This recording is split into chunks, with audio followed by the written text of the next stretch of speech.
আলহামদুলিল্লাহ খুবই ভালো লাগছে। ফার্স্ট ম্যাচ হারার পরে সেকেন্ড ম্যাচ জিতেছি, এটা অবশ্যই আমার জন্য একটা বড় অ্যাচিভমেন্ট। আর যেহেতু আমি ফার্স্ট ক্যাপ্টেন্সি করছি, এটা আমার জন্য একটা বড় একটা পাওয়া ওয়েস্ট ইন্ডিজের মাটিতে। আর প্লেয়াররা খুব ভালো ক্রিকেট খেলেছে এবং সবাই আমাকে অনেক সাপোর্ট করেছে। এর জন্য অবশ্যই আমি ক্রেডিট দিতে চাই সব প্লেয়ারদেরকে।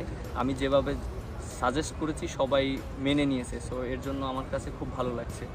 আর যেহেতু এই কন্ডিশনটা ইজি ছিল না, প্রত্যেকটা প্লেয়ারের জন্য অনেক টাফ ছিল। সবাই মেন্টালি এরকম ছিল যে ম্যাচটা জিততে হবে, সবাই চেয়েছিল মন থেকে ম্যাচটা জেতার জন্য। সো এর জন্যই আমরা ম্যাচটা জিততে পেরেছি।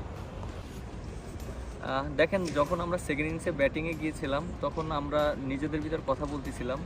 স্পেশালিস্ট আমি প্লেয়ারদের একটা কথা বলছিলাম যে এই উইকেটে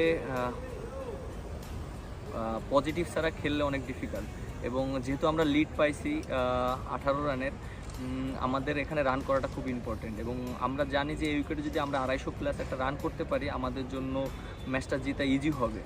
এবং মেসেজটা এই ছিল যে প্লেয়াররা পজিটিভ খেলবে। যখন দীপুকে আমি একটা কথা বলেছিলাম, কারণ সৌরভ ভাই যখন অসুস্থ হয়ে গিয়েছিল তখন টিমের ভিতরে একটু পাজেল হয়ে যাচ্ছিল সবাই, ওই জায়গাটা ব্যাটিং করাটা একটু ডিফিকাল্ট। বাট দীপুকে আমি বলেছিলাম, ও রাজি হয়েছে।